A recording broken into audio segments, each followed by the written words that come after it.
Hi, I'm Claire Russell and I'm reading for the part of Sybil.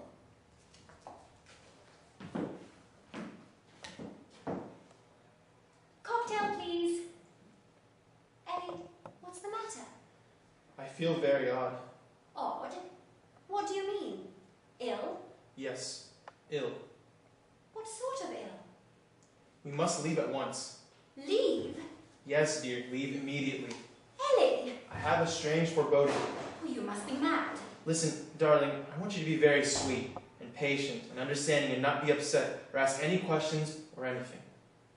I have an absolute conviction that our whole future happiness depends upon our leaving here instantly. Why? I can't tell you why.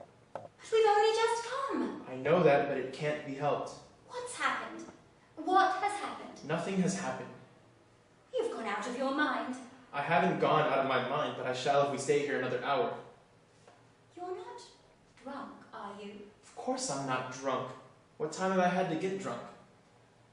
Come down and have some dinner, darling, and then you'll feel ever so much better. It's no use trying to hear me. I'm serious. But darling, please be reasonable. We've only just arrived. Everything is unpacked. It's our first night together. We can't go away now. We can have our first night together in Paris. But we shouldn't get there until the early hours.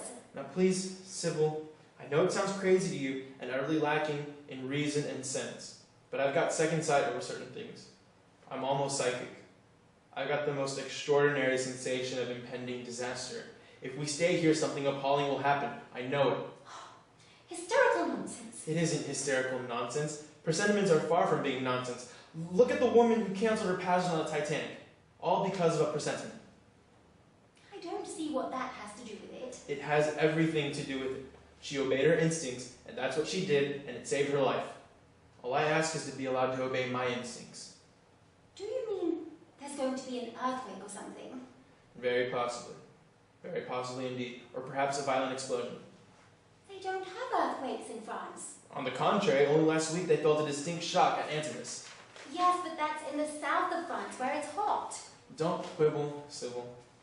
And as for explosions, well, there's nothing here that could explode. Oh, isn't there? Oh, yes, but Ellie... Darling, be sweet. Just bear with me. Beseech you to bear with me. I don't understand. It's horrid of you to do this. I'm not doing anything. I'm only asking you, imploring you to come away from this place. But it's horrid for you to do this. I love it here.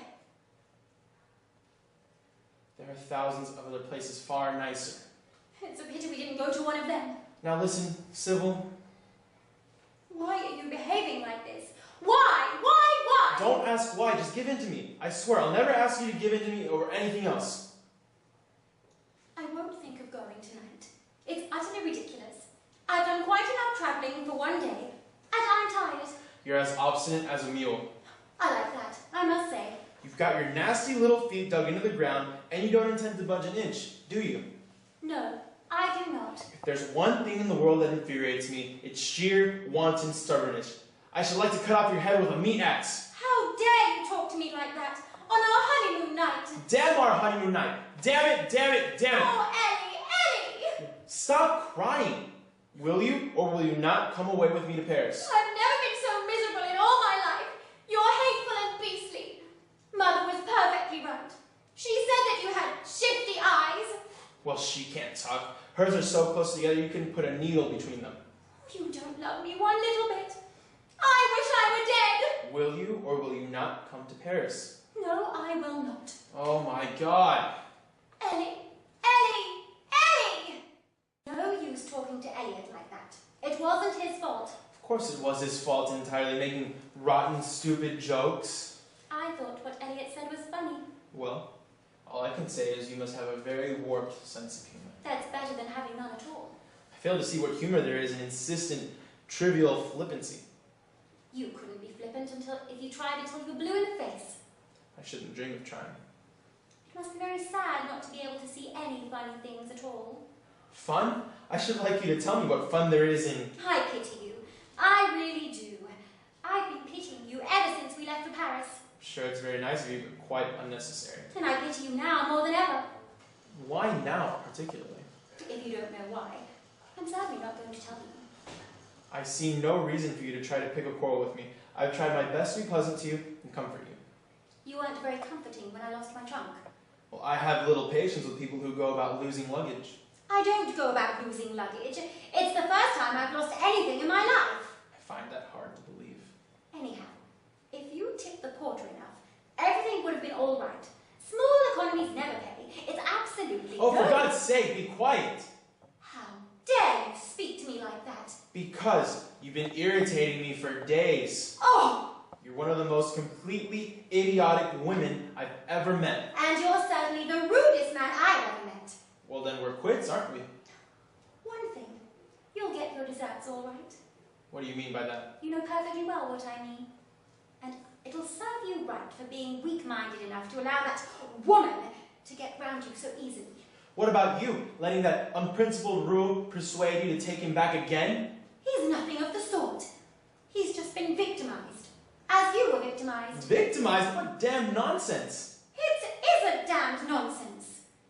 You're very fond of swearing and blustering and threatening, but when it comes to the point, you're as weak as water.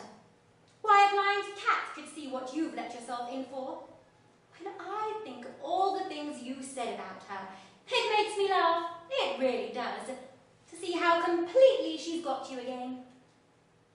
You can obviously speak with great authority, having had the intelligence to marry a drunkard. Oh, so that's what she's been telling you. I might have known it. I expect she omitted to tell you that she drank 14 glasses of brandy last night straight off. And the reason that their marriage fell apart was that she used to come home all hours of the night, screaming and hiccuping. If he told you that, he's a filthy liar. He isn't. He isn't. And if you believe it, you're a silly, scatterbrained little fool. How dare you speak to me like that? I've never been so insulted in my life. How dare you? It's a tremendous relief to me to have an excuse to insult you. I've had to listen to your weeping and wailing for days. You've clacked at me and sniveled at me until you're nearly driven me insane. I always thought you were stupid from the first, but I must say I never realized that you're a malicious little vixen as well. Stop it.